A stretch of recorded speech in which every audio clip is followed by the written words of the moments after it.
Okay, let us turn to page 213, 213, page 213.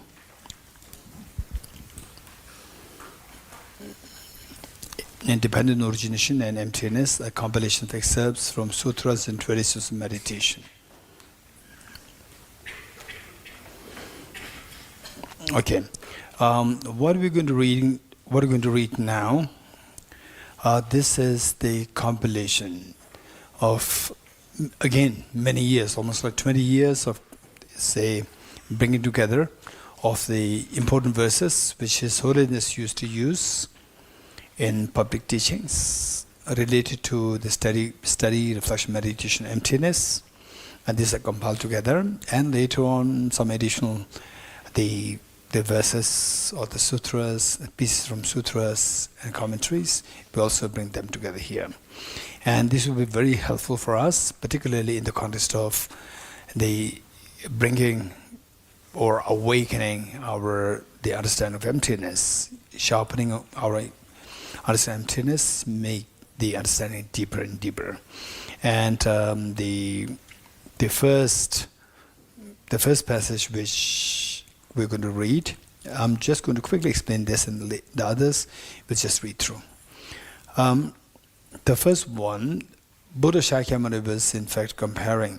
So from this we will get facts. We'll get facts which are so important. There are so many important facts which your mind can understand, but sometimes we deliberately shut down. We close ourselves up, and then not allowing the facts for you to know the facts. Once you know the facts, you become more confident. So this is where we should be eager to learn. So the learning, there are something which are just trivial things where we spend a lot of time to learn, and there's some very important solid things we learn, and then you grow so fast, and then you reach your happiness, the fearlessness and happiness very quickly. So here, the first passage, Bodhicharyavtara is comparing the two bodhisattvas. When you say bodhisattvas, always talk about Buddhas and bodhisattvas. Bodhisattvas are very important, and also like we put them next to the Buddha, and they're all the same. They're not the same. We said that even the yogis, the bodhisattvas, they're real yogis. And the bodhisattvas, the yogis, what we read in the text, that the higher levels of the yogis, they supersede the lower levels of the yogis, which means within the yogis we see that there are different levels. Gade, para, samgade, bodhiswaha. Within the para gade, then para sangade. Within that, again, there are 10 layers. So we see that there are so many the layers there, and now you'll get some idea. So the facts about these differences amongst the high-level practitioners, like the bodhisattvas. So the Buddha is comparing the two bodhisattvas. One who generated bodhicitta many aeons ago, many lifetimes before, but still yet to realize emptiness. One bodhisattva. Next bodhisattva who just generated the wisdom freshly, and yet is equipped with the wisdom of emptiness. And here the Buddha is comparing these two bodhisattvas.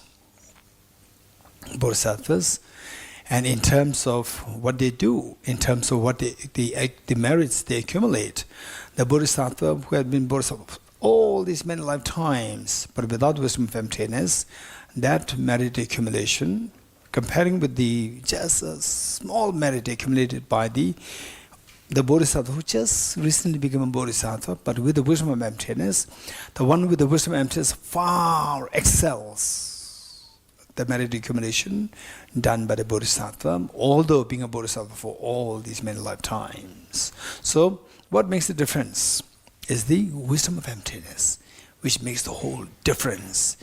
It's like say the food. Say you have the best of the chef who makes the food, but if he forgets to add the salt, then the food is totally tasteless. The moment a pinch of salt is added, the whole flavor comes out. Likewise, the wisdom of emptiness, it plays such a great role that that whatever you do will be taken to directly become a cause to the cause of nirvana and cause of the Buddhahood. Because without the wisdom of emptiness, without the wisdom, you will continue in the dream. And with being in the dream, you never think of getting out of the dream. So wisdom of emptiness is the one which makes you wake up. So all those activities, the virtues that you do, in association with the wisdom of emptiness, they will turn as a cause for your liberation from samsara, and then when motivated bodhicitta will be a cause for the Buddhahood as well. So therefore, this is why the wisdom of emptiness is extremely important. So let's read this now. Reading this, you will get a conviction, confidence. Okay, this is actually what the Buddha taught. The gift of Yudhradha Sutra. Manjushri, whoever listens even with doubt to this teaching on emptiness generates much greater merit than a bodhisattva who, lacking skill in means, practices the six perfections for 100,000 eons. This being so, what need is there to say anything about a person who listens to this teaching without doubt? What need is there to say he imparts the scripture in writing, memorizes it, and also teaches it thoroughly and extensively to others? The treasure of the one thus gone Sutra. Any person who possessing all these 10 great known virtues enters into the teaching of the selflessness and has faith and conviction that all phenomena are from the beginning pure of true existence, does not go to a bad rebirth. Chapter on Subduing Devil Sutra. If any bhikshu realizes that all phenomena are absolutely pacified of inherent existence, and the beginning of defilements is devoid of self-nature, it removes the guilt of having defilements and make unstable the defilements, thus deeming even the immeasurable negativity is dysfunctional, let alone the secondary wrong done associated with ethics and rituals. Arideva's founded verses on the middle way. Those with less merit will not even have a doubt in this Dharma of ultimate reality. Should any inquiry ever arise in someone, it will shatter samsara into pieces.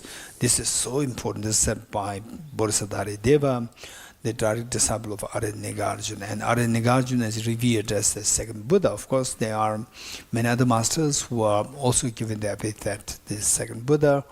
But Nagarjuna is the one who is unanimously, in the tradition of the Mahayana, he is considered as the second Buddha. So his student, the Bodhisattva Arideva, said that for people, and to be connected with the teacher of emptiness, feel interested in emptiness. What is emptiness? This sense of curiosity, even that, requires a lot of merit. Without merit, the person will not even come in contact with the wisdom of emptiness. And then not only that, you will not feel so emptiness. And okay, yeah, he said it, and then finish.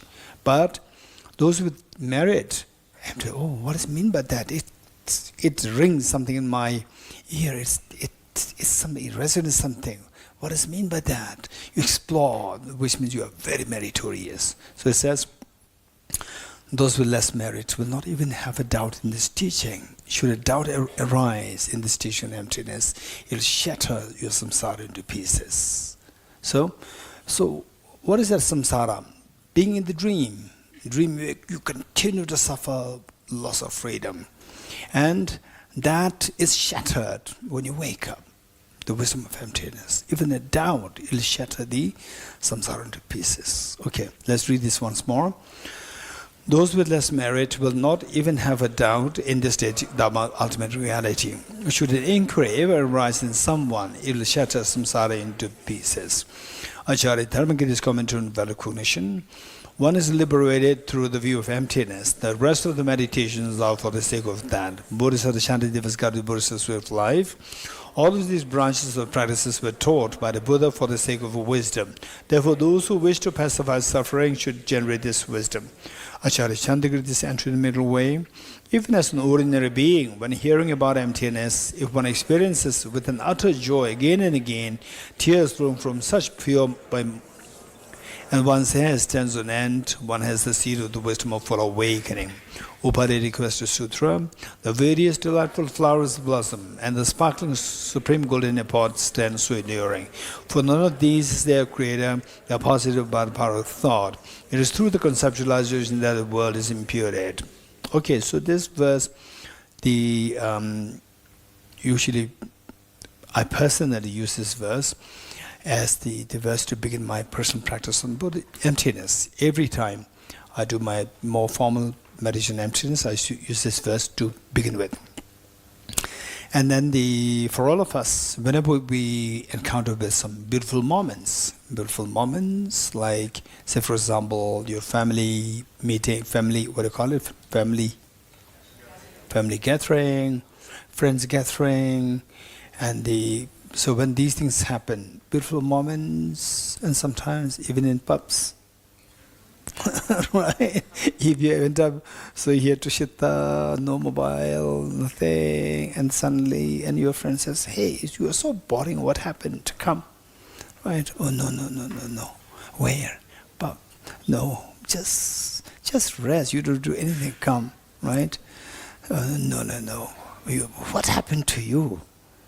So it's so self-denial. Come, don't be too boring. Come, right? And you go there. So if it does happen, right? If possible, don't let them drag you. You drag them up.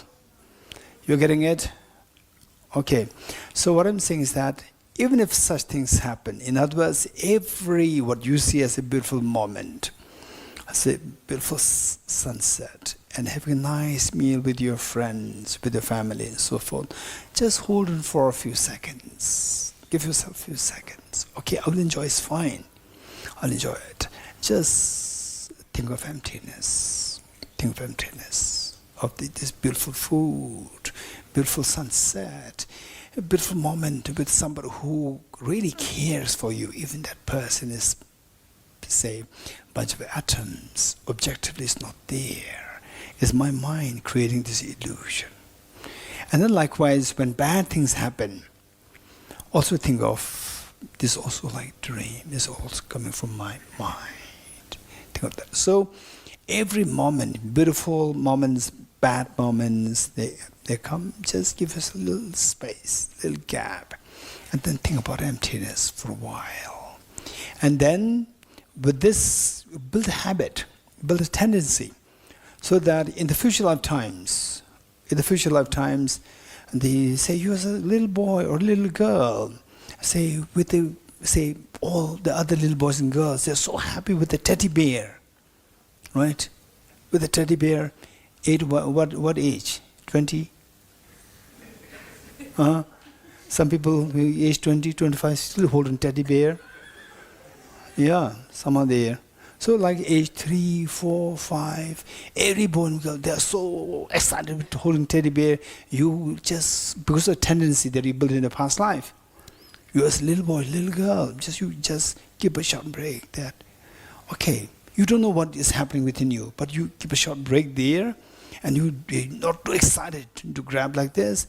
You keep a short break and very composed, and the elders will be so surprised. Okay, this girl is very special. This boy is very special. Right? Very special. And will not react so fast.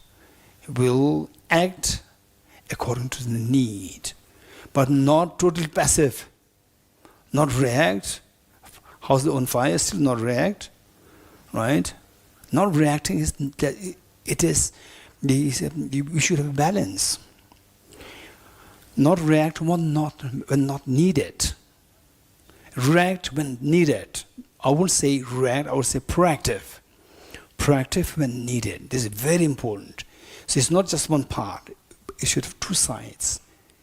Being proactive when required and not reactive when not required. This balance. So even as a little boy, little girl in your next life, elders can see that in you. So this is how you follow Gade, right? Okay. So what I'm saying is take a little time and remember this verse. The various delightful flowers blossom. Right, it's a very beautiful moment in your life to see the flowers, sunset, and the very serene ocean, and the wilderness, sound of the birds, the natural, the wildlife. There's so much beauty there. So there, just hold on for a while. Recite this verse in Tibetan. 나소 이가 면도 가지신 sergi kanjo barwa yongwa tenam tela chebo gamede teda tobe wangi shabai. This is the Tibetan verse. In English, various delightful flowers blossom, and the sparkling supreme golden apples stand so alluring. For none of these is their creator. There's nothing really there as an external agent to create this. It's your mind. It's just a bunch of atoms. It's just a bunch of atoms, and your mind imputes just a bunch of atoms there, and on that basis you see just Anna, or your mom, your dad, your friend. Where is this coming from? That if you see a bunch of atoms, you will not say, "Hey, my dad, my mom." You will not say that, but you are seeing something different from just a bunch of atoms. What is that different thing that you are perceiving? It's just coming from your mind. Your mind is creating it. There's no external agent which is creating all these things. It's your mind which is creating it. Good things, bad things, whatever, is all coming from your mind. But this is not nihilism. It's not that, okay, so my mind is creating it, then I can imagine I'm Buddha. Right? No, you'll not become Buddha. Even if you say 100 times, you say, I'm Buddha.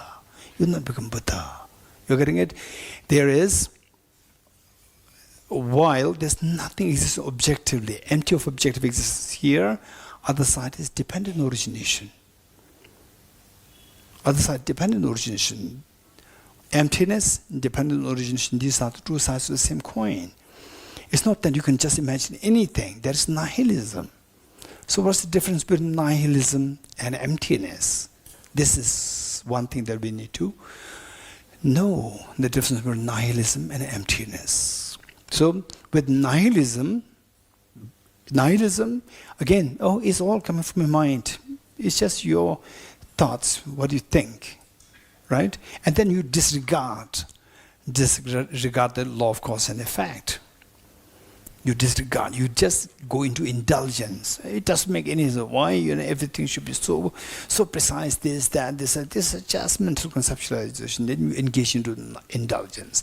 This is purely nihilism. Whereas the real emptiness is the middle way. Middle way, the emptiness is not nihilism. Emptiness is the middle way. So how do we understand that emptiness is the middle way? This is extremely important. For this, we need to know emptiness is not nihilism. Emptiness on one side, and what is the other side? Dependent origination. These are two sides of the same coin, emptiness and dependent origination. So what we can say is that what we need to learn is that, the first, before we plunge into emptiness concept, two questions to keep in mind. Before we plunge into the emptiness concept, two questions to keep in mind. The first question, do things exist? Do things exist? If your answer is no, this is nihilism. You're not entitled for emptiness. This is nihilism. Only if you pass the first question well, that's yes, everything exists. Good things, bad things, everything exists. Then you are entitled to go for the second question. Second question is, if things exist, how do they exist? Do they exist objectively? If you say yes, you fall into absolutism. To a second question, do things exist objectively? Although you accept things existing, but if you accept that things exist objectively, this is you fall into absolutism. So the answer should be no. To the first question, do things exist? Answer is yes, to save you from nihilism. To the second question, do things exist objectively? Answer should be no, to save you from absolutism. So only if you are able to give the correct answers to these two questions, then you can go into the study of emptiness. So for that matter, again, to make it more precise, that emptiness is not nothingness. Emptiness is not nihilism. We have to understand emptiness equals dependent origination, number one. Emptiness equals dependent origination. Number two, dependent origination equals the middle way. Let me repeat it. Emptiness equals dependent origination, and dependent origination equals the middle way.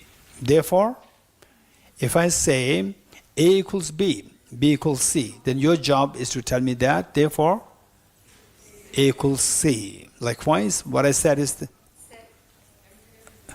what I'm saying is A equals B, B equals C, therefore A equals C. Likewise, what I said is that emptiness equals dependent origination equals middle way, therefore emptiness equals the middle way. It's not nihilism. You're getting it? Okay, so for that, again, don't take it blindly. Don't take it blindly. Oh, somebody says, this is amazing. A equals this is amazing. Emptiness equals dependent origination equals middle way, therefore emptiness equals middle way. This is amazing. There's nothing amazement. You have to know how emptiness equals the dependent origin first. How dependent origination equals middle way. Only then you can say it's amazing. So therefore, how is it that emptiness equals dependent origination? The first part. What is your question? Yes, Didinla. What's the question? How emptiness equals dependent origination? Okay. To know that, 5 points. You should be convinced. Don't just mimic somebody. Don't just don't just follow blindly. For this, we have to know 5 points. Emptiness equals middle way. How? 5 points. First, emptiness. First is emptiness. Okay. Number two, emptiness doesn't mean nothingness. Emptiness is a short form of emptiness of independent existence. Let me repeat it. Emptiness is not nothingness. Emptiness is a short form of emptiness of independent existence. Okay. How many you know who? How many you know who? Raise hands. How many you know who? How many you don't know who? Raise hands. Okay, in Russian is complicated. Okay, so how many you know who? Okay, raise hands. How many you know who? Okay, what is who? Right? What is who? Who are you? Right? This is not the meaning. Right? I'm not asking who are you who. Who is a World Health Organization?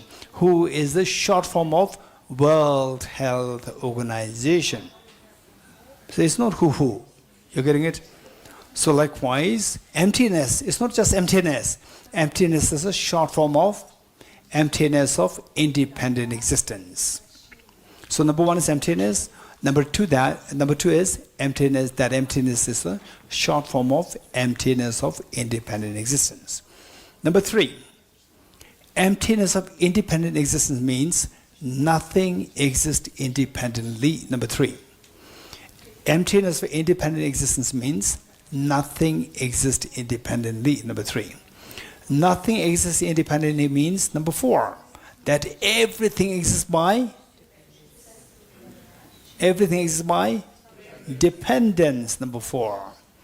Everything is by dependence means everything is dependently originated. So this is how emptiness equals the middle way. Let me repeat it. What is number one? Emptiness. What is number two?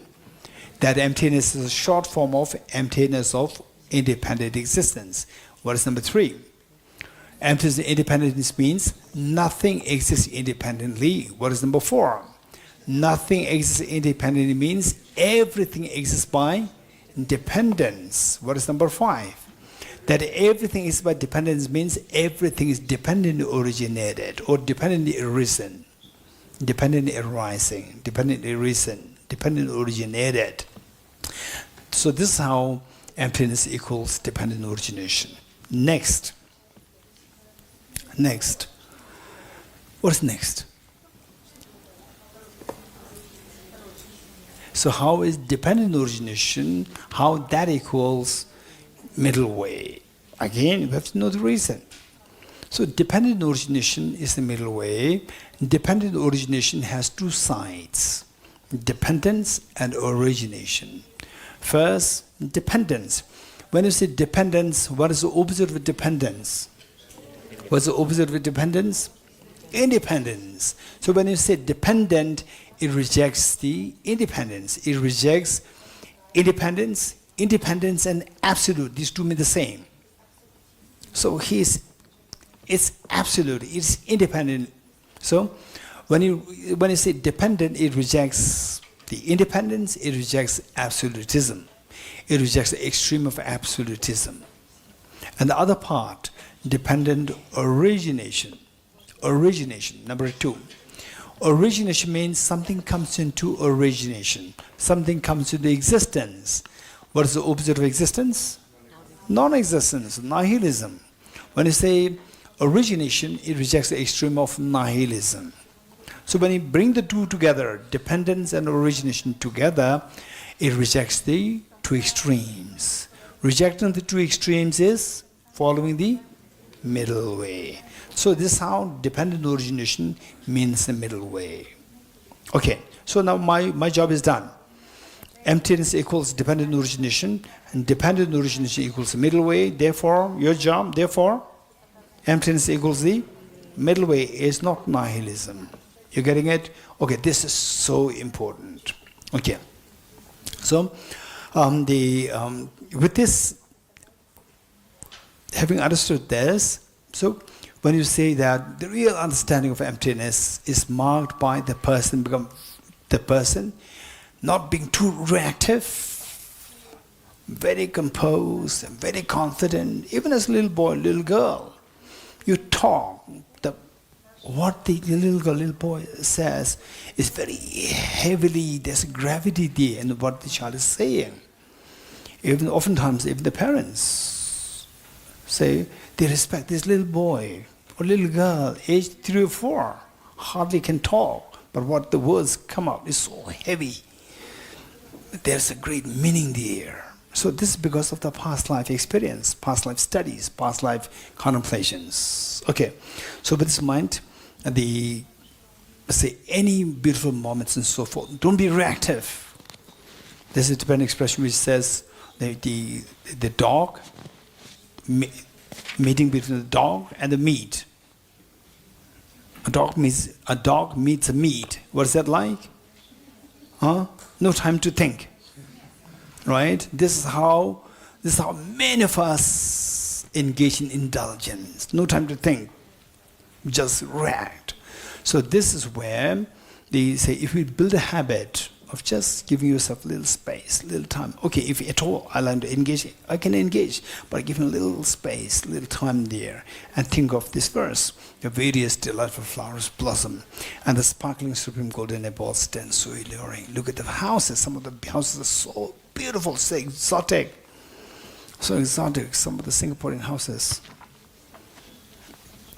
Although the land is very small, but the people there, you know how they design, the color combination is just amazing. Where's Kunjoli? Where is this girl there? So she's expert in color combination, right? So I may admire Singaporean building color combinations. This girl may not admire. She's so expert in this. Okay, so what I'm saying is that when you see these, wow, right? Wow. When you have these feelings, hold for a while. Don't be reactive. Don't become like a dog and a meat. Just give us a little time and think of this. Okay, this, yes, it's like, but it's nothing but made of atoms. So on the atomic level, where is this? Wow, it's not really there. You'll be shocked. When there's a shock, you are discovering a discrepancy. When you feel shock, where is that? You are discovering a discrepancy between the appearance and the reality. It appears as something wow, but in reality it's absent. You're getting it? And the best example is what?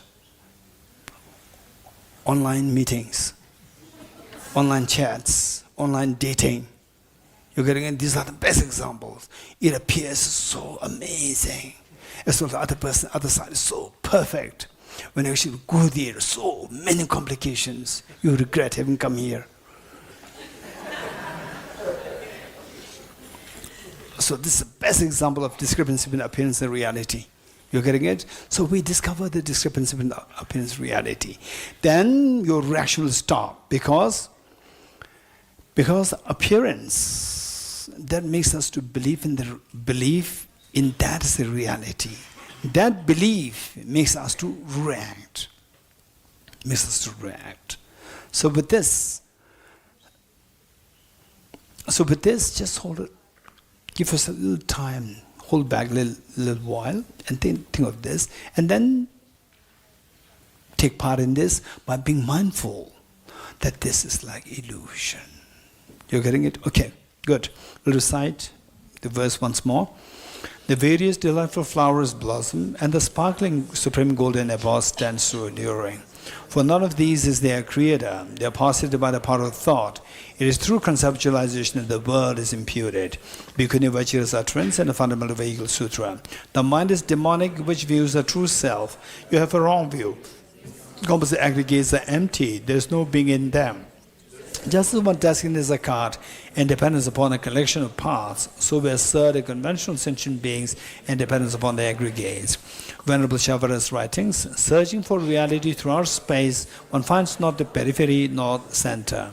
All perception cease completely. Likewise, through the thorough search of mind and phenomena, one finds not even an atom of essence. Since the searching mind is not found, not seeing anything is seeing the reality. Essay in Sara's writings.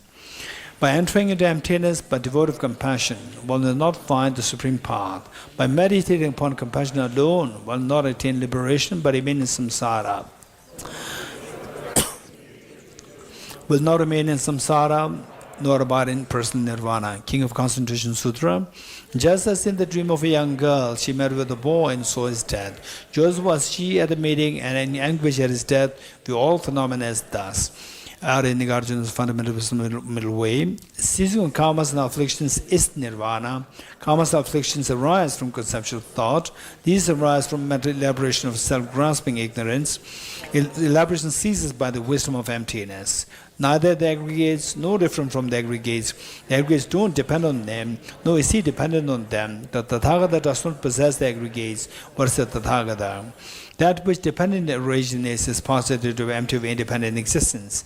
That being dependently designated, this is the middle way.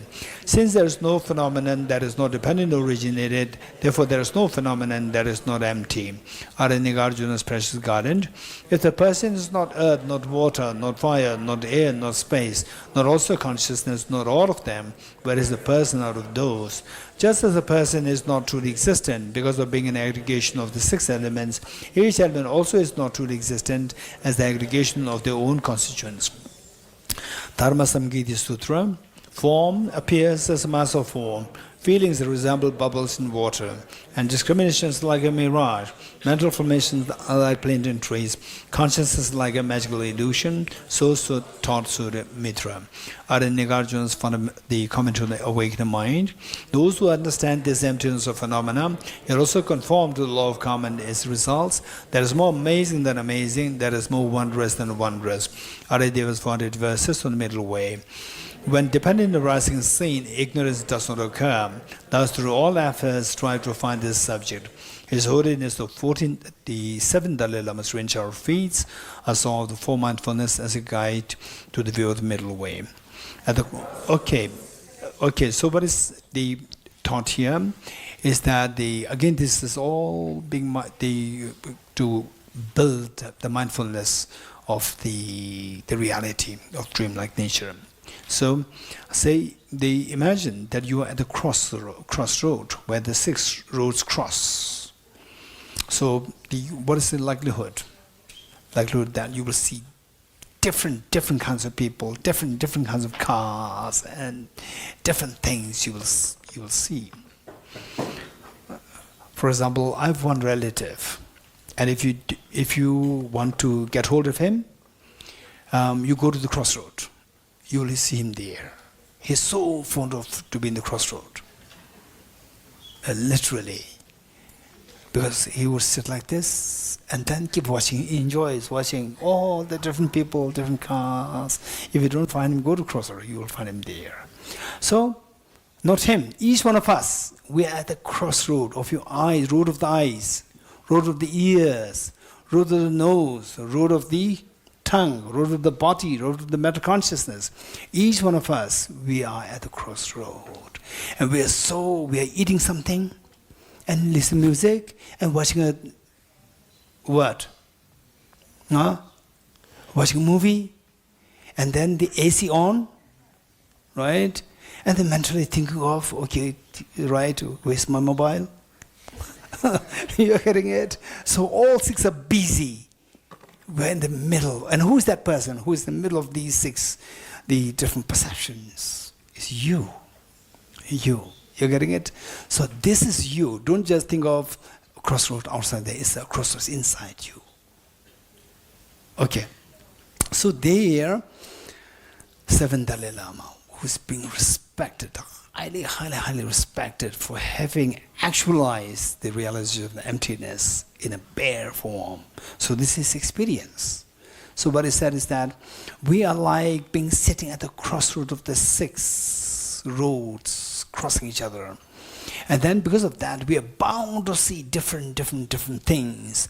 But don't just react. Stay there. And remember that all these, what you're seeing, is nothing but made of a bunch of atoms. On the atomic level, there's no beautiful cheesecake, there's no beautiful the flowers, there's no beautiful person, so forth. And the music that you are listening to, there's no music, it's just they say the fragments of the sounds. Your mind combines together and hears the music. There's no music there.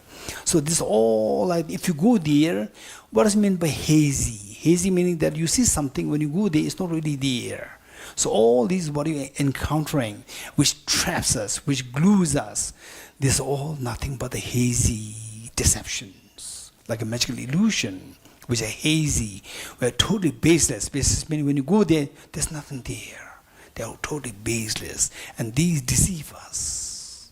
So be mindful of that, and don't be carried away by these perceptions. This is warning given. So this is what, on a daily basis, this is what how we encounter people with, and how we are so glued to things, how we feel so averse to things, and deep sadness, deep excitement. All these things, all these things arise because of viewing things as object real. As well, there's some basis there, some substantial reality there, which is actually like illusion. So this is all clearly presented here by the 7th Dalai Lama. It so happened, what happened was that when I was in America, Shravasti Abbey, Venerable Chitanla, in her place there, and the two of us are working on His Holiness's book, which she actually compiled together. And then during the lunchtime, they have the tradition of reading some short texts. And this text was read, and this was so beautiful. I know this text, but I asked her, where did you get this translation from? And she said, you translated this. Right? Okay. So what I'm saying is that that is not the language. The subject matter is so beautiful. Subject matter is so beautiful. So what I do is that subject matter-wise, I translate, and I give it to a native English speaker. Beautify the language. Make the language beautiful. And I give full liberty. You change anything, but you don't have the right to change even a single meaning. Words, you just remove all the words. Even the sentences, you just put upside down. Remove all my words and replace with your own words. Make it beautiful. But the meaning should not be altered. So this is extremely amazing and powerful text. Extremely powerful, and the meaning is so profound. So let us read this. But remembering what I said, at the crossroad, each one of us being at the crossroad. At the crossroad, okay, the full text of this is not, it's very short text. The full text is included in this book. I just extracted all these things, put them into this, but then in the book, the full text is there. At the crossroads of the 6 collections of consciousness, that of diverse perceptions, are seen the hazy dualistic phenomena which are baseless. There's a magical show that is by nature deceptive. Don't believe them to be true, but view them as having the nature of emptiness. Don't let your mind go astray, but place it within the nature of appearance emptiness. Through not losing mindfulness, hold it within the nature of appearance and emptiness. The sphere of appearing existing phenomena is pervaded by the space of the ultimate clear light of suchness. There's an ineffable ultimate reality. View this nature of emptiness thoroughly abandoning mental contrivances. Don't let your mind go astray, but place it within the ambience of reality. Through not losing mindfulness, hold it within the ambience of reality. His Holiness, the 14th Dalai Lama's prayer for proliferating the Damdul of snows. I'm not going to explain this today. There are actually 2 things which need to be explained, which we'll do sometimes later, either tomorrow, day after tomorrow. Okay, let's just read through. Venerable Marba Lozawa, Shebe Dorji, and so on, the host of the precious Gaigyu, the source of blessings, the chain of the unexcelled masters of this outstanding tradition, to you all I pray, may the Buddha Dhamma of the land of snows bliss forevermore. All phenomena encompassing samsara and nirvana are but the radiance of spontaneous awareness. Awareness itself, devoid of elaborations, is realized in the nature of Dharmakaya. All existence is not apparent. Is the great Mahamudra. May the Buddha Dhamma of the land of snows blaze forevermore. Aranigarjunas in praise of Dharmadhatu, impermanent, suffering, and empty. These ways they purify the mind. The Dhamma that is unsurpassed in purifying the mind is the lack of intrinsic nature. Concluding prayer from Lama Tsongkhapa's Ocean of Reasoning, a commentary on Aranigarjuna's fundamental wisdom middle way. Okay, this is something, again, all these things are compilation. One time, the teaching was given on the Aranigarjuna's text with a commentary by Lama Tsongkhapa, and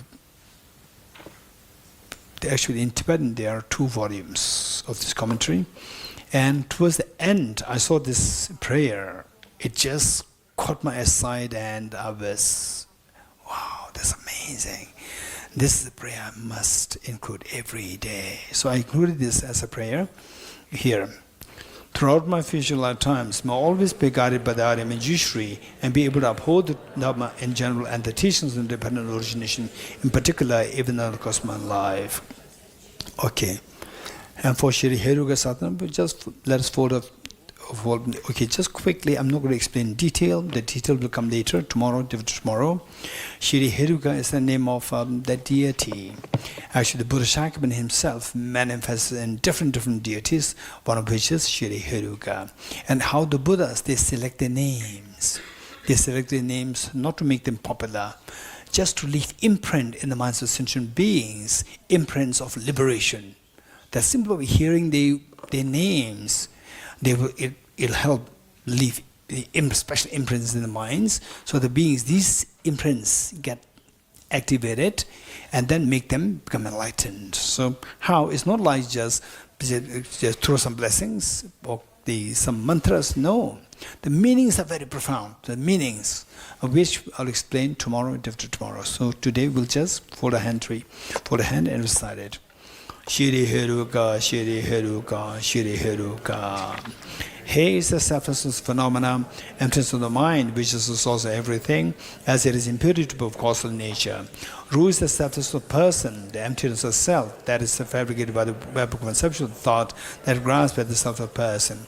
Ka is the ultimate reality, the absence of dissonant duality of subject and object. Shri is the non-dual exalted wisdom that abides in congruence with them. This is the meaning of the Evam. Okay, who's going to remind me that these 2 things, the 2 verses from His Holiness from Dalai Lama and the Shri Heruga extract, remind me, okay, Ten Shambhala and Victor and Audrey, 3, Lamale and Nishok, okay, and then, okay, Leon and Sivlana. Okay, so there are several of them. They're going to remind me. Good. And the Brahmalaji also. Okay, good. Thank you. Okay, good. Now, let's go back to the text. Okay, so yesterday we left the second verse, but we did mention this, explain this. Now let me make it very clear. The second verse, which is on page 23. Page 23, ready? Okay, which is conventional and ultimate. These are accepted as being the two truths. Ultimate is not the object of dualistic mind. Okay, so from what we have learned thus far is that somebody in the dream and somebody who has woken up. Two. So the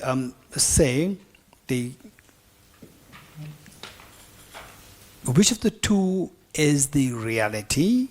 Which of the two, seen by which of the two minds is the reality? The one seen by the person who is woken up, or one is seen by the person in the dream? Which one? Somebody who is woken up. So that's the reality. That reality which the person who is woken up, that reality will not be seen by the person in the dream. You agree? The reality which you are seeing now, the reality, is not seen by the person in the dream, the dreaming person. Okay, so the mind of the dreaming person is like the conventional analysis. Mind of the awakened, the person who is awakened, that mind is like the ultimate analysis. So ultimate reality, which is seen by the person who is the woken up, that is not seen by the mind of the person in the dream. So it says, these are accepted as being the true truths. Ultimate, one is seen by the person who is woken up. Ultimate is not the object of the dualistic mind, meaning the mind of the dreaming person. So here, we can say dualistic mind, or in bracket, you can say conventional analysis. You can say conventional analysis. What we said is yesterday, what we said is that the same flower, this flower, group A uses your what? Conventional analysis, ultimate analysis. Conventional analysis. Group A says this is a flower. I do not say, did you see or not? You're so excited. Okay, thank you. So group A sees this as a flower by using the conventional analysis. So the object seen by the conventional analysis is known as conventional truth. And group B, you use the ultimate analysis. So the object seen by the ultimate analysis is known as ultimate truth. You getting it? So with the same thing, group A sees this as a flower. Group B sees that just a bunch of atoms, no flower. Absence of flower, emptiness of flower. You're getting it? So it doesn't mean that group B is seeing the flower is absent. You getting it? Flower is absent or not absent is decided by which mind? Conventional mind, ultimate mind. Flower is absent or not absent. So for example, in my hand there's a flower. Now I remove the flower, absence of flower. So that is decided by conventional analysis, ultimate analysis. Yes, conventional analysis, you're getting it? So, but group B says that there's no flower. When they say there's no flower, it doesn't mean there's no flower. It means there's no objective flower, because they are ultimate analysis. Ultimate meaning objective. So when they say there's no flower, it means there's no objective flower, because they don't examine whether flower exists or not. They examine whether flower exists objectively or not. You're getting it? Whereas group A is the one who can decide whether flower exists or not exists. Because the flower existing, not existing is purely conventional reality. You're getting it? So simply because the ultimate analysis says that there's no flower, don't think that, oh, flower does not exist. Then in the ultimate analysis, nothing exists. So nothing exists. Everything's empty. So everything's nihilism. This is our wrong understanding. You getting it? Okay. So with this, it says that the ultimate reality is not something which is seen by the dualistic conventional analysis. So why the conventional analysis is known as dualistic mind? This is a very important question. If you want to know this, I'll not explain it now. Put it down. Put the question down. Why the conventional analysis is known as dualistic mind? This is extremely important question. You getting it?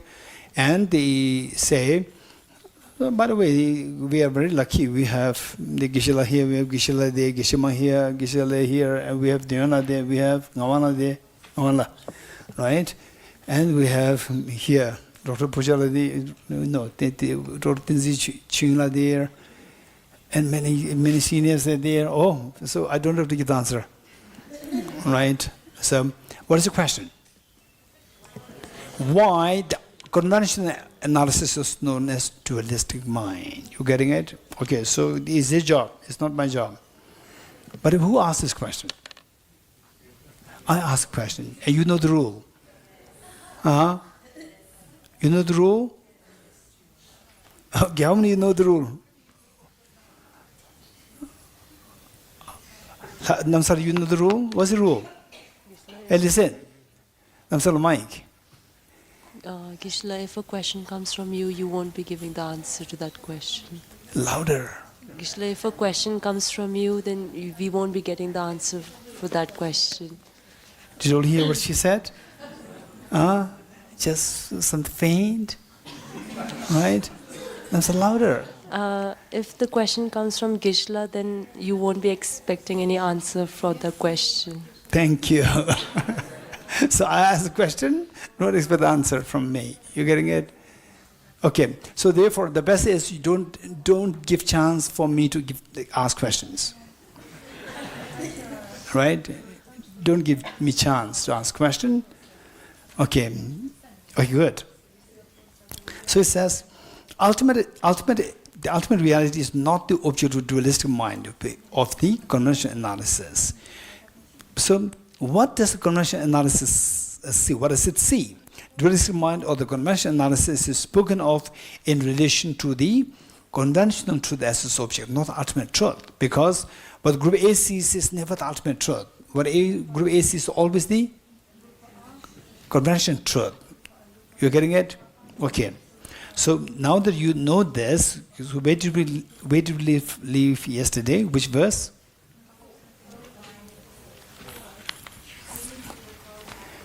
Oh, third line is not done. Okay, yes. Verse number 4. Verse number 4, third line. So let me read verse number 4 once more. Through differences in the intelligence, the views of the yogis too are undermined by progressively higher ones. By means of examples accepted by both, and because unanalyzed, both engage in practices for the sake of the result. Okay, so how do we evaluate which of the, whose understanding, which of the yogis' understanding supersedes the others? How do we evaluate that? So it is through discussion. Through discussion, for example, like Acharya Chandrakriti and Acharya Chandragumi, two of them, a lot of discussions, debates. For example, like the Arya Sangha and the Acharya Vasubandhu, Acharya Arya Sangha, the elder brother, and Acharya Vasubandhu, the younger brother. Two of them in the 4th and 5th century AD. Two of them, they are actually half brothers. Same mother, different fathers. So two of them, Arya Sangha, the label, when we say Arya Sangha, don't think that, okay, somebody said Arya, so anybody can be called as Arya Chad. No. When we say Arya, there's a reason there. Arya meaning? What does it mean by Arya?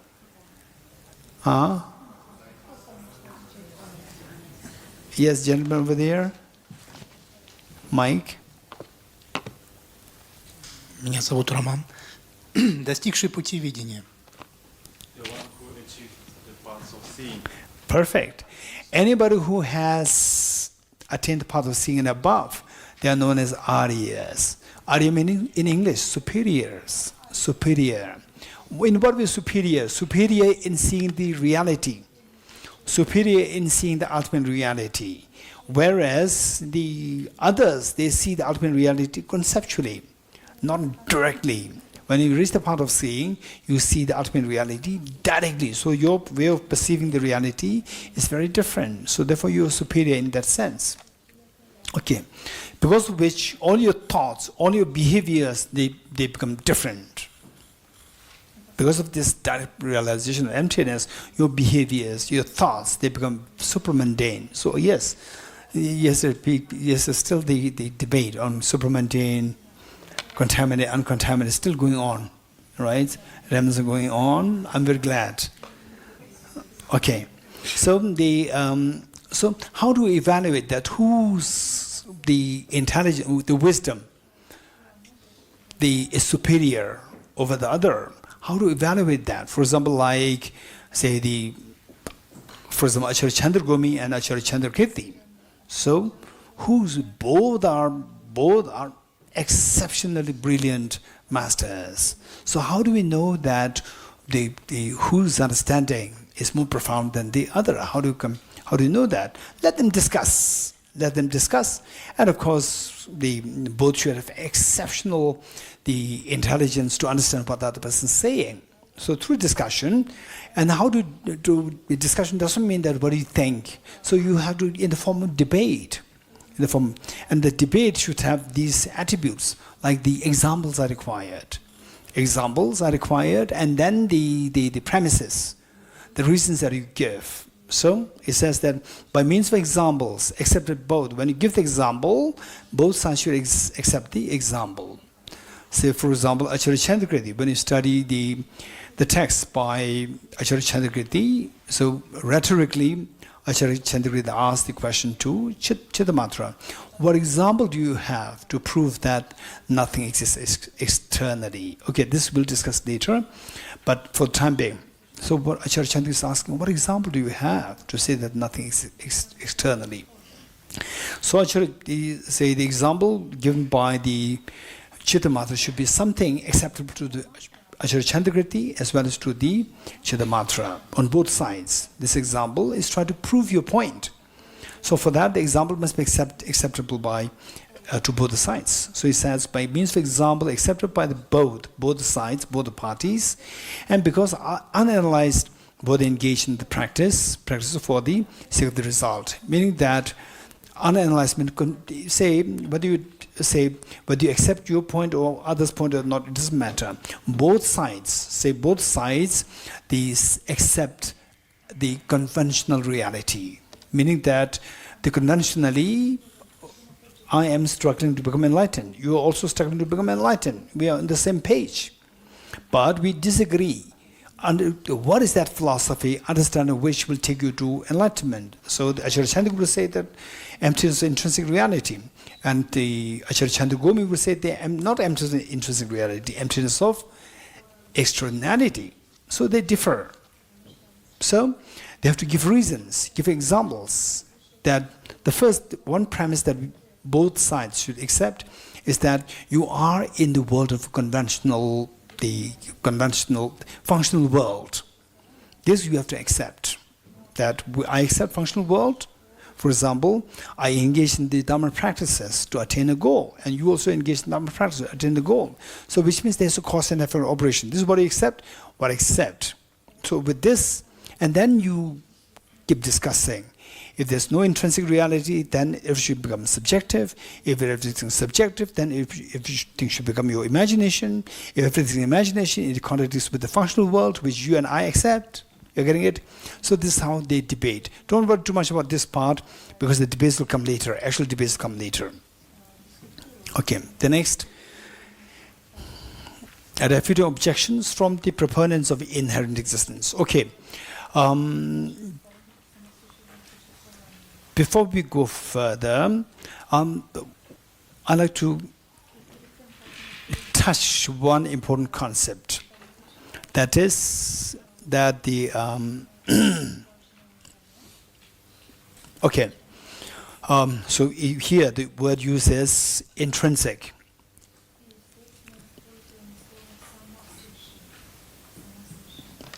Okay. Okay. Not in the root text. In the outline, it says refuting objections from the proponents of inherent existence. So this word inherent existence comes, and you may be a little confused. We did not use the word before, inherent existence. So let us put it like this. Say that there are 5 points for us to remember, 5 things in pairs, 5 pairs. First, conventional. So what we said, okay, to begin with, what we said is that everything exists. How? Everything exists? Subjectively. This word subjective is one that we have been using all these 3 days.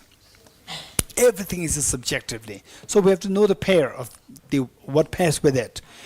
Subjective as opposed to objective. Okay, number 1 pair. Number 2, conventional.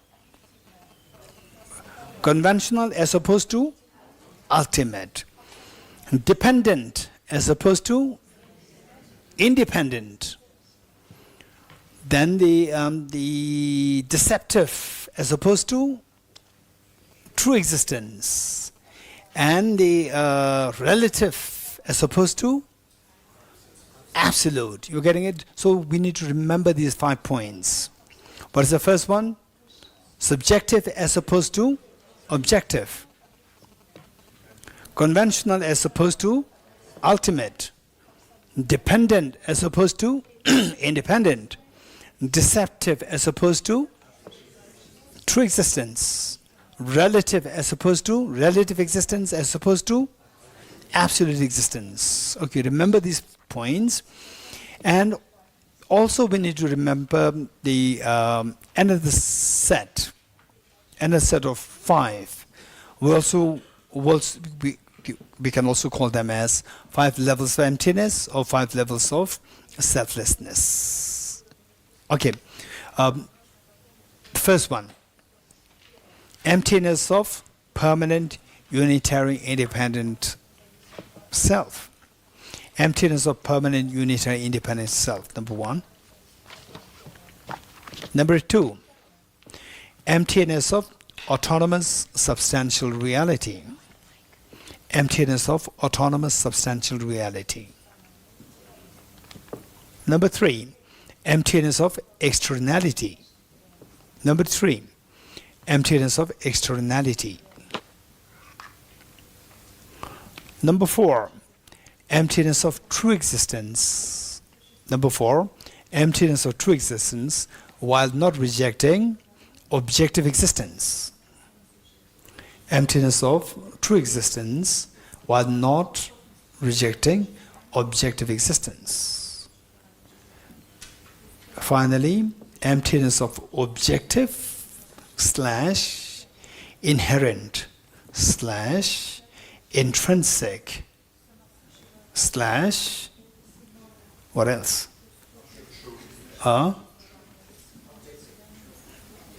Object said it. Okay, so let's keep it simple. Emptiness of objective / inherent / intrinsic existence.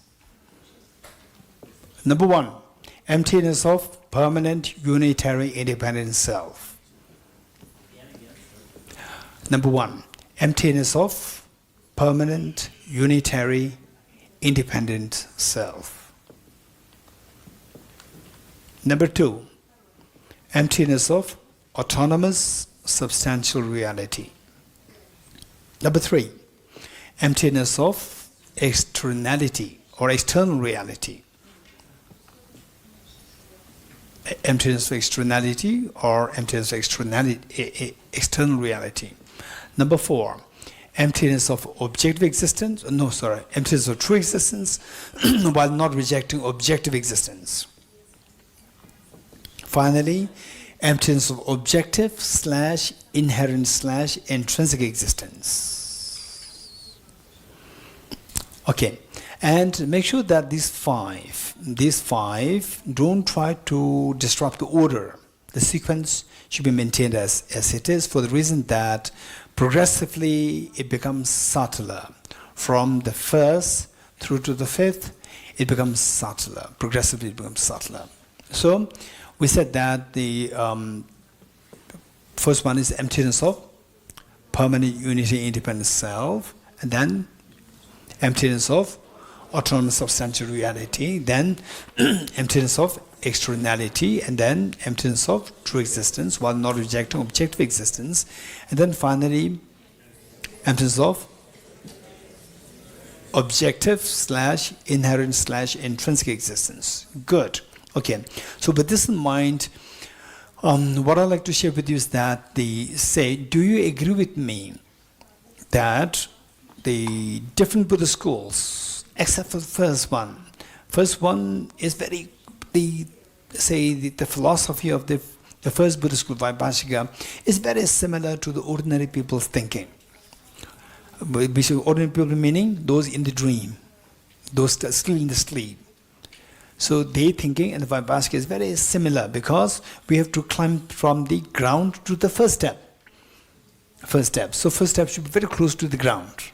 Vaibhashika is the step for us to get up there. So Vaibhashika is very close to the ground, which is like the ordinary people's thinking, or the people in the sleep, they thinking. People in sleep meaning people with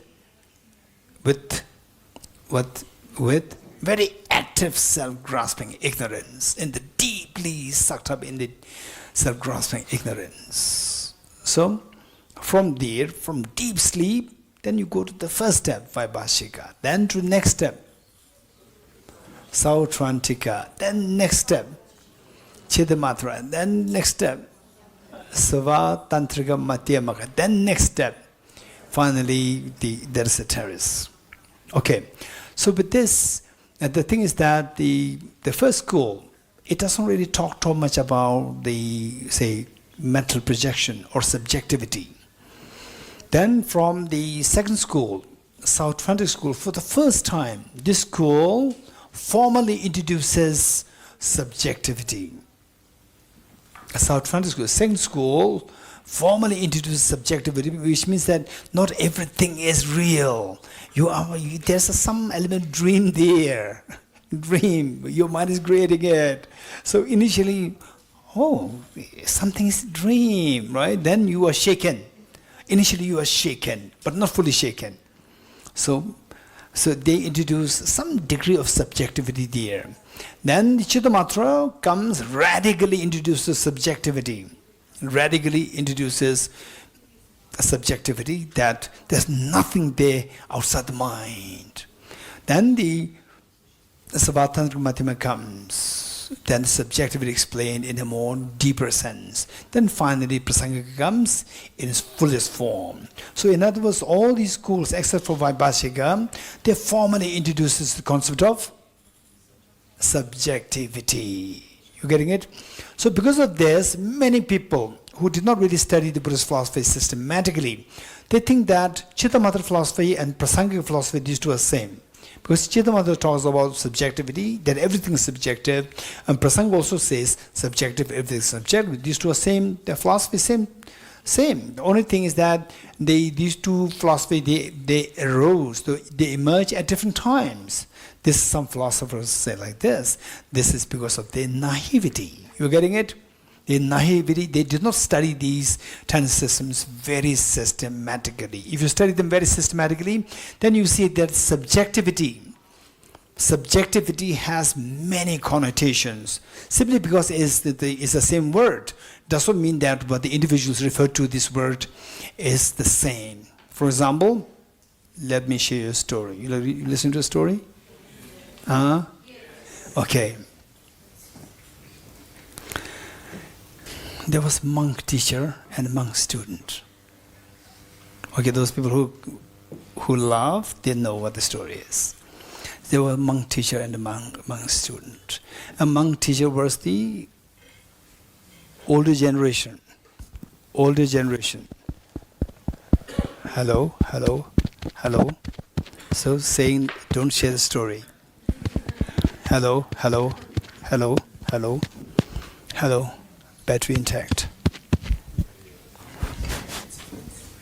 Hello. Full. Battery full.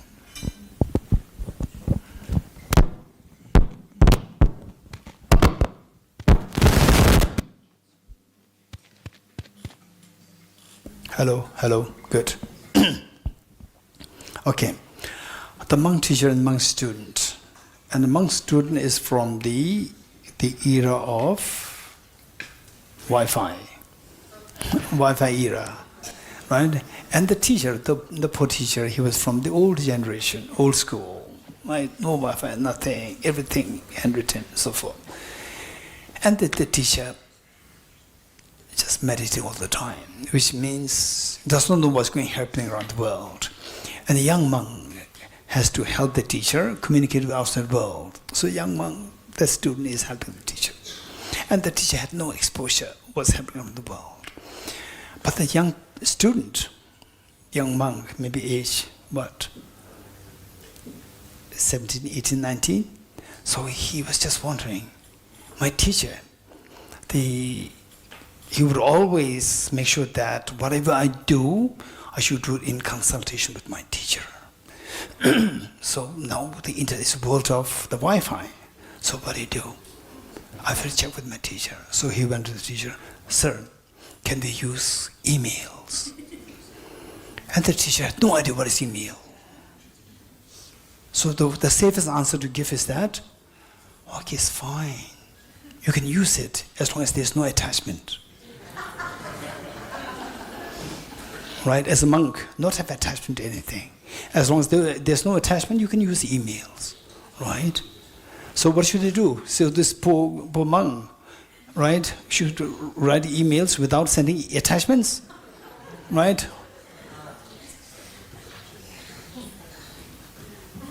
Tenzin said, what should we do now? Send an attachment or attachment? If you are the student, what should you do? Send emails with the attachment, without any attachments? With. So the teacher said, as long as there's no attachment, it's fine. Exactly. You're getting it? So the teacher didn't know what is meant by attachment in the context of the computer science. It's very different. It means very different. Simply because it's the same word. Attachment as being glued, involuntary pull, versus attachment in the form of file to be attached to the email. These mean very different, but the word is the same. So because of this, then it's very funny for the people who know what is email to say that you're allowed to use email as long as there's no attachment. It's very funny. But for the teacher, it's not funny, it's fine. Because the teacher doesn't mean the file to be attached. He means the involuntary pull. That should not be there. The reference is very different. So likewise, subjectivity is the same word, simply seeing the same word subjective, everything is subjective. In Chaitanya, everything is subjective. In Prasangika, some philosophers, they think that these two schools are the same. Philosophy-wise, these two schools. This is too naive. So for this, what we know is subjectivity as opposed to how subjectivity is understood by South Atlantic school. The second school. Subjectivity, they also talk about subjectivity. Subjectivity as opposed to substantial reality. So subjectivity has many connotations. So the first connotation is subjectivity as opposed to substantial reality. Then the next school, Chidamatra, subjectivity as opposed to external reality. Subjectivity as opposed to external reality. Then number 3, Savatantrika Madhyamaka, subjectivity as opposed to true existence while not rejecting objective existence. Then finally, subjectivity as opposed to objectivity. Subjectivity as opposed to objectivity, or subjectivity as opposed to objective existence. In other words, in this universe, amongst all the philosophers, somebody who truly rejects objective existence is only Prasangika. Anybody who rejects objective existence in a full form, that is a Prasangika. So Chaitanya Maharaj says, everything is the nature of your mind. Everything is the nature of the mind. Mind is the subject. As well as you get the impression that Chaitanya Maharaj is rejecting objectivity. No, it is not rejecting objectivity. You're getting it? So, this is so important. In other words, in the context of prasangika, objective existence, true existence, okay, let me put it like this. Objective existence, inherent existence, intrinsic existence, and then true existence, independent existence, and what else? Absolute existence. They all mean the same for prasangika. But for lower schools, they differ. They have their own, they say they accept some, they reject some. Okay, so with this, the page number 24 once more. Refuting objections from the proponents of inherent existence. All those people who accept some degree of objectivity, they are the advocates of inherent existence. In other words, inherent existence, objective existence, intrinsic existence, they all mean the same. Let me repeat it. Inherent existence, objective existence, intrinsic existence, these three are same for all the schools across. Okay, so verse number 5. The common world sees, now what kind of, they say, the common people will say that dream is real. The contents of dream are real. And the one who has woken up, will say, no, this is not real. You're getting it? This is not real. What did I say? Hey, what happened? It's the fourth day, right? Fourth or third day. It's just the third day. And in the monastic universities, people study for years and years, they're not tired. Third day you are tired. What question did I ask you?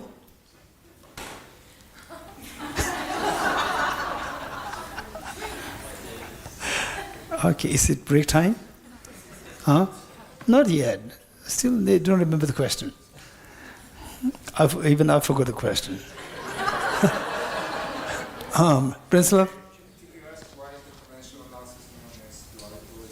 No, not this question.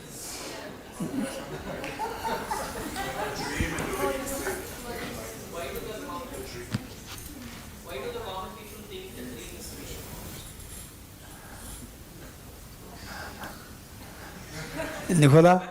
Not sure. Why do people in the dream don't see the waking state? The people who are awake, they don't believe the content of the dream? Tishina? For those who are in Mike. For those who are in dream, for them the things are real. Whereas those who are woken up from the dream, the things are not real. So what's the question? So why? I think that was the context, and the question was why, for those who are woken up from the dream, the things are not real. That's it, Krishna. These are the words. Are you sure? Okay, thank you. Okay, so verse number 5. The common world sees functional things and conceives them to be truly existent. Okay, pick up something and look at it and see how does the object appear to you. Pick that up and look at it. Okay, and how does the object appear to you? As what's the word here? Functional things and conceive them to be truly existent, as the object appears truly or as like deceptively. How does the object appear to you? Truly. And do you believe is that truly or not? Yes, which means we are common people. Right? Okay, common world sees functional things. Functional things meaning things which are impermanent phenomena. Impermanent phenomena which we use in day-to-day life. Hello, hello, hello, hello, hello, hello, hello, hello, hello,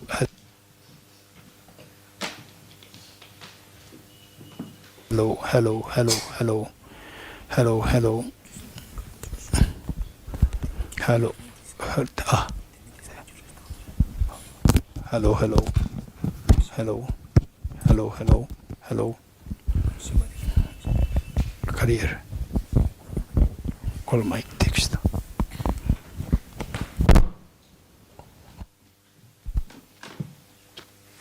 Hello, hello, hello, hello, hello. Okay. The common world sees functional things and conceives them to be truly existent, not like an illusion. We don't see them as illusion. In this regard, there's a dispute between the yogis, who are the people who are woken up, and the common people. They say that what you are seeing is not, what you are seeing is the dream. What you are seeing is dreamlike, it's subjective. And the common people say, no, they are objective. So this is a debate in the schools. Okay, so the actual debates, for example, a debate between Acharya Chandrakriti and Acharya Chandragomi. So this is exactly this debate. Acharya Chandragomi says that things do exist objectively. And Acharya Chandrakriti is saying that nothing exists objective. This was the debate. You see, in a way, that debate this debate should happen within us. Our chronic disease of believing in things which are real versus the new thought process which we are developing now from Bodhisattva Shantideva's text, that things don't exist objectively. So there should be a clash, there should be a debate between the two. And say our chronic belief that things exist objectively versus the new wisdom that we are cultivating with the help of Acharya Bodhisattva Shantideva's text. So there should be debate there, and if the debate is actually happening within you, how does it reflect? It is reflected in the form of fears coming in your mind. There are fears coming in your mind that, okay, what I'm seeing is not the reality. It's the fears coming in you, which means that there's the debate is happening within you. Debate between your chronic disease, chronic belief in things which are real versus the new wisdom that you are developing newly, which says that nothing exists objectively. So there's a clash between these two. This clash is reflected in the form of the fear and the tension of surprise. Surprise, how? Surprise in ways of goosebumps coming in the body. Goosebump is the indication of surprise. That no, I can't believe that things don't exist objectively. This is a reality now I'm seeing. So thus far, I believe that things are all objectively real. Now, for the first time, I'm seeing that this is not real. Then you get a surprise. So that surprise is reflected in the form of goosebumps, tickling sensation, cold waves. Cold waves because of seeing that your emotions are under control. Then reflect in the form of cold waves. And then for some people, extremely tranquil feeling at the core of your heart. Many people, they report, when they meditate emptiness, they report these experiences. Extremely tranquil feeling from the core of your heart is being felt, which you've never experienced before. Okay. Now, verse number 6. But even form and so forth, which are perceived by direct perception, are but renown that is not perceived by valid cognition, which views the ultimate. For example, we looked at the form. Whatever object that you picked up as a physical form, when you look at it, we see it as so real, but Bodhisattva Shantidev is saying that what you are seeing is just renown. Renown means it's known like this. It is known like this. It's not really from the object. It's known like this. For example, like today you are not president and tomorrow you become the president. Right? What is that? There's nothing changed in you. It's simply the label, because the elections, the votes are the what? Votes are the reflection of the thoughts of the people. Thoughts of people. This is, okay, now he's renowned as a president of America. He's renowned as president. She's renowned as the prime minister of this country, that country, and so forth. So it's just the renowned meaning is subjective. How? Say, you look at this, you see it's a flower. You go closer, then it's just a bunch of atoms. Where was that flower which you earlier saw? It's beautiful. It is said, it's not really, it just came from your mind, not really from the object. That is the renown. And then, on base of this, we see the same thing. We see the same thing, and we say, okay, let's call this flower, right? Okay, let's say,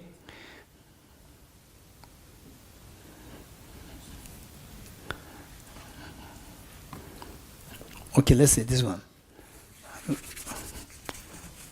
What is this now? If I give it to somebody, very important person, right? No, it's very dirty, right? And then all of you, right, make something like this, same thing, you do it, and then I always keep it on a table, right, on a table. So this is the indication of the purity, right? Indication of the purity and cleanliness. If it is this missing, then you are dirty, right? then everybody else that comes, they see it, oh, it's so clean, this is nice, right? So actually earlier you said this is very dirty. Nobody dares to even touch. Now a convention is created that this must be there if you are clean, right? So this is the indication of the purity. Then even outside people, they will also make that. And then see, every time they see something like this, wow. You're getting it? So we commonly just label this as wow. And then it becomes wow. There's nothing wow there. So it's pure. And then when you actually see that, you see, then later on, after it takes time for your brain to rewire it. From this so dirty to wow. It has to be rewired. So it takes time. Once say with the adequate amount of time, then when you say, wow, wherever you somebody, right, eats chicken, not chicken, like what, vegetarian momo, right? And then with the oil, and then you say, teach people like this, keep it there, you see it, wow. Right? Actually, there's no wow there, it's very dirty, right? Bacteria is all there. But when you see that, because of what you have labeled before, that imprint gets activated. Wow. You're getting it? So there's no wow there. There's no flower there. It's just what our mind imputes, and then we give a label to this, and then it becomes a fixed idea. Oh, there's a flower there. It's beautiful, not beautiful, and so forth. Okay. I remember, I must be 5 years old. I'm sure you have your own experience. Don't let me share my experiences all the time. I must be 5 years old. I was in school here, TCB school.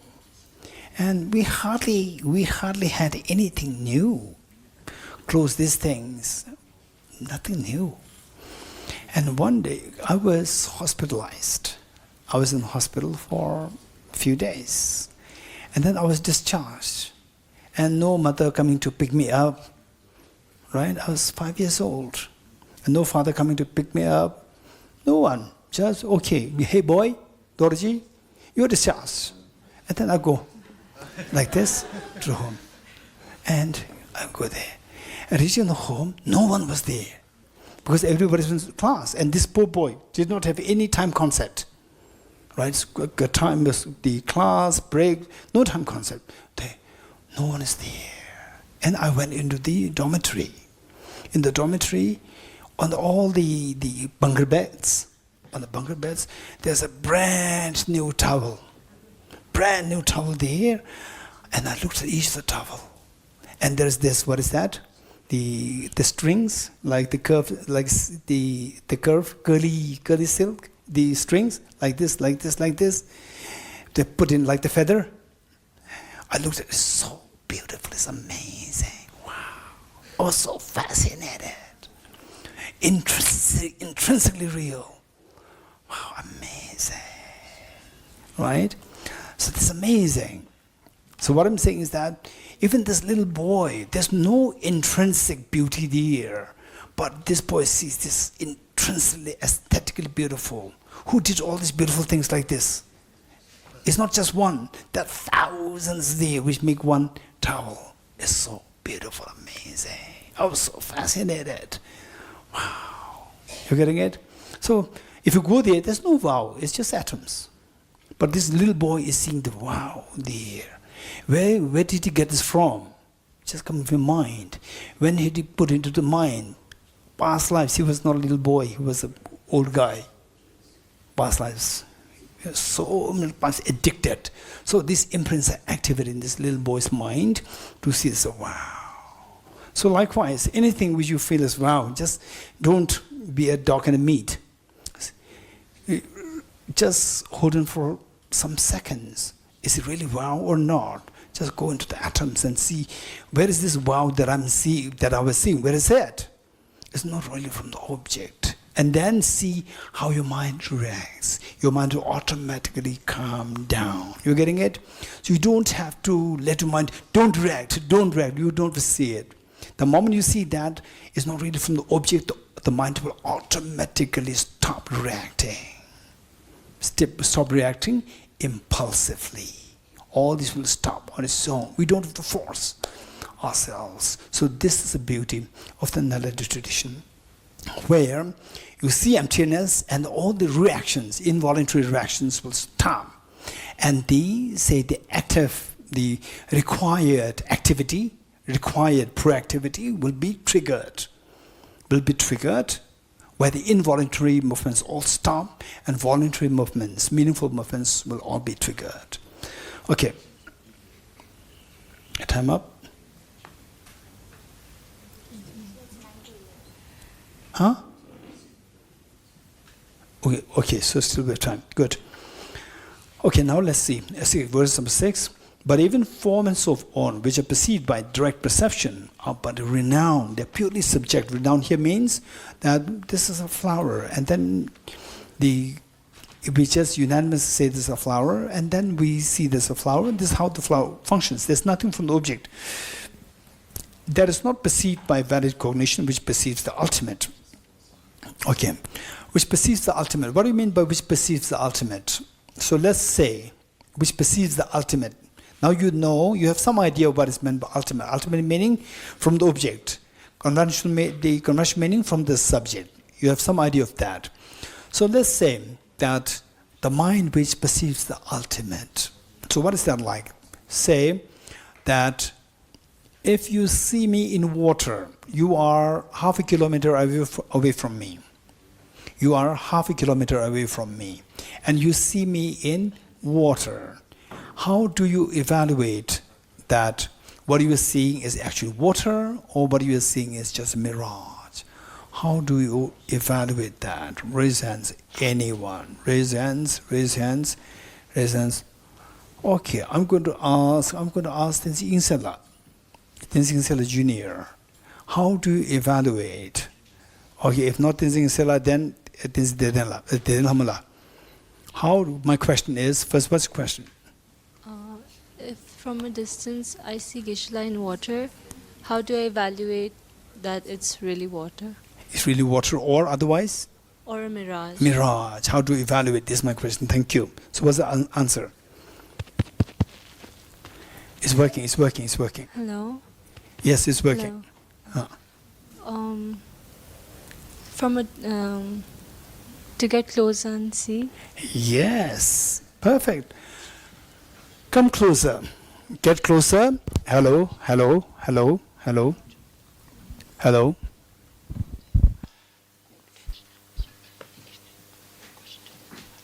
Hello, hello, hello, hello, hello, hello, hello, hello.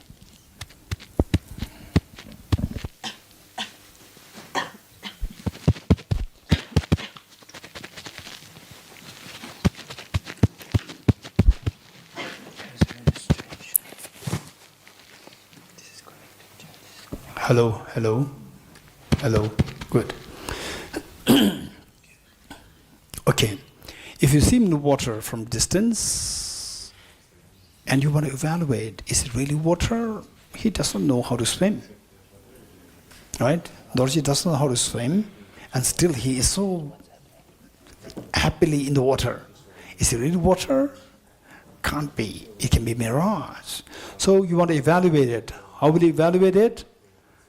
Nicole, how would you evaluate it? Getting closer to me, and when you see there's nothing there, it's all dry, what will you conclude? What I earlier saw as water was actually mirage. You getting it? So, the mind which sees the thing from distance versus mind which sees the things from close by, which is more reliable? Whose perception is the ultimate? Close by. So, it says that what you see is a flower. It's from distance. Close by, you see that flower is empty. Objectively, the flower is empty. That's the ultimate. So, it says, but even, number 6, but even form and so on, which is perceived by direct perception, are but renowned. That is not perceived by the valid cognition, which views the ultimate. Form and so on are false. False meaning that it's not objectively real, it's not truly real, it's just what comes to your mind. Like worldly acceptance of that was unclean and so forth as clean and so forth. Okay, how many of you got this feeling? One, that sometimes you feel that I'm so clean. You take a shower, put some perfume, right? And they say, put on some fresh clothes, you feel yourself so clean. Make sense? Right? Okay. And let's say, then the other person also say the same thing. There are many people who raise hands. Other person also says, I'm clean. And the person touches the food. And what do you say? No, it's dirty. All right? When you touch your food, it's fine. Somebody else touches it who said, I'm very clean, touches your food, it's very dirty. You're getting it? So if you give yourself a little time and space and say, okay, if I'm clean, the other person is also clean. If the other person is dirty, I'm also dirty. Think like this, you see that this is all our hallucination, our illusion. Seeing what is impure as pure with respect to myself. What is pure as impure with respect to somebody else. So this is this so obvious contradiction that we see. Likewise, with the ultimate reality, the flower and the absence of flower, absence of objective flower and the objective flower, this contradiction is to be realized on the basis of understanding the contradiction in our, say, in our recognition of impure things as pure. Okay, 7. So it says, by refuting the contradiction with the Buddha's words. For the sake of, okay, now what they say is that, but if things don't really exist, word really, truly, if the things don't truly exist, then why did the Buddha taught all composite things are impermanent, all contaminated things suffer nature? If they are not truly impermanent, if they are not truly suffering nature, why did the Buddha teach these things? And Buddha is omniscient one. He's not in the sleep. He's working. He's in the waking state. So why does he teach things as impermanent, things as suffering nature, and so forth? So this is a contradiction in you. This is what the opponents would argue against Bodhisattva Shantideva. So 7, Bodhisattva Shantideva response. For the sake of letting the common world meaning common world like samsaric beings like us in the sleep, common world, enter into reality. So the Shohei's question, right? So gradually taking us from the dream to the state of waking state. Gradually. So for the sake of letting the common world gradually enter into the ultimate reality, the guardian Buddha taught about truly existent functional things. Things as truly existent, that things as impermanent, and so forth. In fact, the Buddha taught the first turning wheel of Dharma. Buddha remained silent for 49 days. Buddha remained silent for 49 days after attaining Buddhahood. And then the kings of the gods and goddesses, Indra and Brahma, they, through the clairvoyance, come to know that Prince Siddhartha attained Buddhahood, now remaining 49 days in silence, not giving teaching. So they descended, then they went to the Buddha, they made prostrations to Buddha and requested Buddha, please don't remain silent, please tell the Buddha Dharma. So with this, then the Buddha started to give the teachings. At first the Buddha said,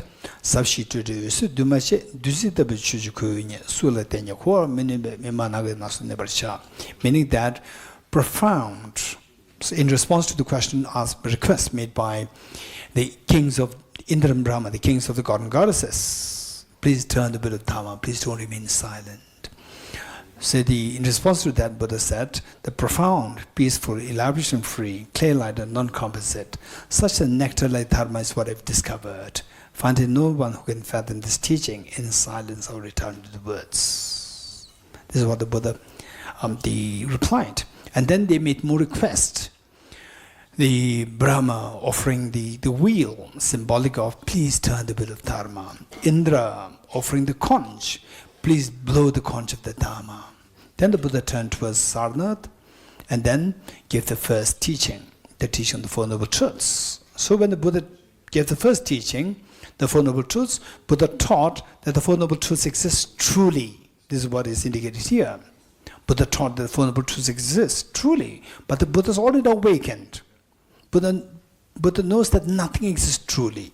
So those people who believe in things as truly, they are still in the sleep of ignorance. But the Buddha is already fully awakened. He is referred to as the fully awakened one. So, but he taught this because he taught this to the people who are awakened or who are in the sleep. Who are in the sleep. Oh, you are, yes, it's not dream, it's real, right? They are very happy. So then gradually taken to the, right? Taken to the, I say, the waking state, that nothing is subjectively. Okay.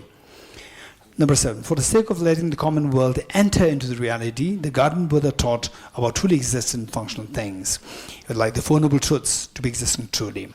In the ultimate sense, however, they are not momentary, meaning that the Buddha taught all composite things are momentary, all composite things are impermanent. But in the ultimate sense, even the momentariness that we see in the conventional sense, in the ultimate sense, even the momentariness also doesn't make it not really there in the ultimate sense. Then the opponents would say, okay, look, what we said thus far, that the Buddha taught all composite things are impermanent, right? Although nothing truly exists as impermanent, Buddha taught all composite things impermanent in order to lead the beings from the state of the sleep of ignorance towards the waking state of awakening. So in order to lead that, momentary. Now the opponents are saying that in the ultimate sense, it's not momentary. In the conventions, yes, things are momentary. The composite things are momentary. So the opponents will say that, but even on the conventional level also, things are not momentary. This is your contradiction with you. Why did the Buddha teach things are composite, the impermanent phenomena? In the ultimate sense, you said it is not momentary. In the conventional sense also, things are not momentary, right? Opponents said. Why? Because in the conventional sense, how many of you have some sense of the permanence of things? Right? Not only us. So you have to sometimes fill up the forms where it says permanent address. Right? Are you permanent residents? Right? Buddha said, you are a composite phenomena. How can you be permanent? But in the conventional world, there is a permanent residence. You need a permanent residence. If you apply for this, you need a permanent residence. Are you the permanent address? Right? So these are in the conventional world. Things are permanent. So why did the Buddha teach us impermanent? Why? You getting it? Okay, that's interesting. So anyone, how would you respond to this question? Opponents, they're very strong. What they said is very sensible. So why did the Buddha teach that the composite things are impermanent? In the ultimate sense, it's not impermanent. You said it. Bodhisattva, you said nothing is ultimately the impermanent. And then if not ultimately, then conventionally it should be impermanent. Conventionally meaning how the conventional world accepts. But the conventional world says that permanent address, permanent residence. So they don't take all composite things as impermanent. So how to resolve that? So why did the Buddha teach all composite things impermanent? Okay, Igor, Mike.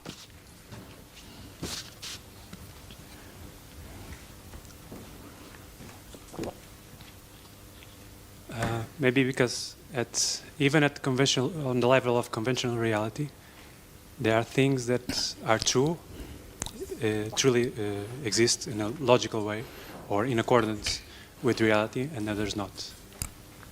Which is cause for reality.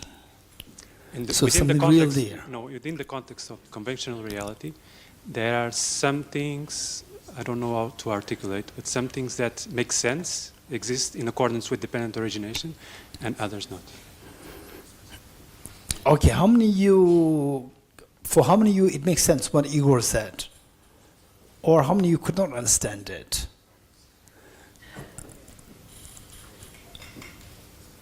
Okay, Dorji, tell me.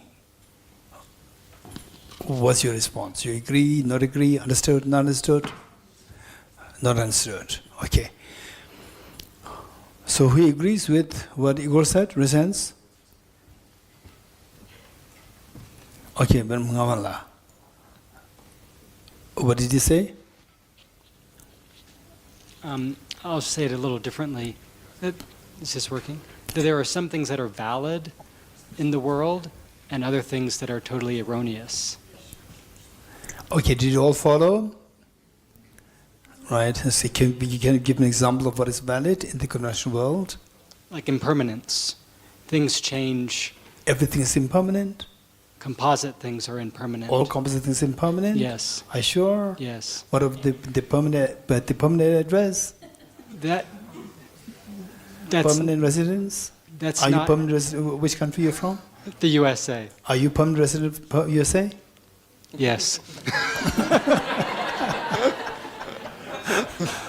But there's some things that are conventionally true and other things that are not conventionally true. Very good, very good. Even on the conventional level, let's say this is flower, not flower, in the conventional level. Flower. Flower. But if you really see that you go there, the flower's not there. So that is with respect to ultimate analysis. With the conventional analysis, there's a flower there. And if you say this is chocolate, oh, he's holding a blue chocolate. That is even conventionally wrong. So when I say, oh, he's holding a blue flower, that's conventionally correct. On the conventional level, on the ultimate level, this is not a flower. But on the conventional level, this is a flower. There's a distinction there. This flower, this is not a chocolate. There's this distinction there. So therefore, simply because the conventional world says that permanent address doesn't mean that it's an address which is permanent. Permanent residence doesn't mean that the many permanent residents left the world already. They're not permanent actually. Right? So therefore the permanent residence doesn't mean it's permanent. Okay, Anna. So this just confuses me a little bit. The difference between what might be like a natural law in terms of impermanence, that a tree grows in a certain way and that's reliable, but then, for example, that flower and labelling it as blue, or the example of wearing a hat being rude or not. So for a group of people who in one country say it's rude to wear a hat indoors and other people say it's not. Within that group, conventionally, there's an agreement. However, that seems to me different to, the way a tree grows or the way it rains or the laws of nature that govern things. So in terms of conventionality, what is and the relationship to dependent origination, what is the difference between a convention that's constructed purely from agreement versus convention based on natural law of things? Did you follow the question? Okay. Is there anybody who likes to paraphrase this question? Raise hands. Anybody who likes to paraphrase the... Okay, check. Correct me if I'm wrong. How to differentiate between metaphysically given, natural, and man-made facts, like customs, habits, tradition. It's not so much how to distinguish, but in terms of the conventional and ultimate truth of things and origination. Wait. Sorry. So, from a Dharma perspective, in terms of the language we're using, when we're referring to conventional truth, and when we refer to a convention that's purely constructed by consensus versus a convention based on the natural law of how things work. And then I guess if you want to throw on top of that, then there's just mere imagination, like the horns of the rabbit. So there's a third level where, there's no consensus. Then there's consensus agreed between people that can vary, and then there's the natural laws of things in terms of... So what I would say is that if I'm not wrong, what you said is beautifully paraphrased by Sheikh. So the metaphysical law there versus the man-made, the things, conventional things. Metaphysical law, like say, you plant an apple seed and the apples grow. Wherever in the world, you plant apple seeds, apple trees grow. And then they say you destroy the apple seed, apple tree will not grow. This is reality everywhere. This is a natural law. Versus, say, you go to the Tibetan community and meet a teacher, and they say, like His Holiness and so forth, say you put off your hat as a sign of respect. And in some places, you remove your hat, this is disrespect, you have to put on the hat. And say, one place, say Tibetan community, and the next, say any other community, like Jewish, the Muslim, Christian. So just a border, sharing a border there, and in this here, say you meet some respectable person or shrine, say here in the Tibetan community, you remove the hat. At the moment you cross this border, you put on the hat when you see the shrine, right? This is purely man-made, purely man-made. Whereas, so you plant this apple seed, apple tree grows. And in the other country, you plant an apple seed and the mangoes grow. No, it's not like this. It's the same. I say there's a natural law there and versus purely man-made things. There are two things there. And then the third one, pure imagination. Pure imagination, plant an apple seed and mangoes grow. This is pure imagination. So there are three things. And so this difference, is the difference in terms of conventional. So what I would say is that in the first place, what is meant by conventional truth? Conventional. Conventional, so I give you 5 pairs. What's the first pair that I gave you? Subjective as opposed to? Subjective as opposed to? Objective, number 1. What's number 2? Conventional as opposed to ultimate. 2. So here, all these, the list of 5 pairs, same, subjective, conventional, dependent, deceptive, relative. So these 5 are synonymous. These 5 are synonymous, meaning that subjective and conventional, these 2 are synonymous. What does it mean by subjective? Anyone? Subjective is what comes from the mind. How many agree with Hyunla reasons? Good. Subjective is... So now convention. Convention, as of now, we have our own understanding of convention. We have our own understanding of convention. For example, like, say, the currency, the language, and putting on the hat as respectful, disrespectful. These are all conventions, right? In the conventional world, say, for example, plant an apple seed and an apple tree grows. We don't say this convention, but only the philosophers will talk about convention. But when you say philosophy in the context of particularly in the context of the Buddhist philosophy, is known as conventional truth. So now, is it that just randomly it is said, the conventional truth? No. So conventional and the subjective, these 2 are synonymous. How these 2 are synonymous? This is something that we need to remember. How these 2 are synonymous. Subjective and conventional. Subjective meaning something coming from your mind. Something coming from a mind. And something coming from mind, again, has various levels. So, in this connection, let's say that this is so important. This is so important. The subjective and conventional. Let us try to see how these 2 are the synonyms. Okay, let us do this part. First, let's say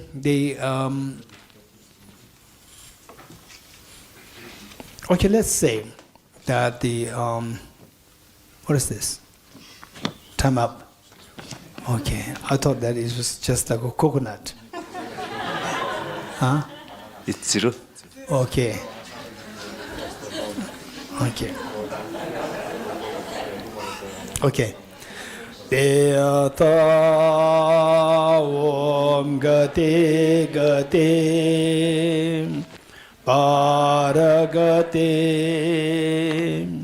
Parasamgate Bodhisvaha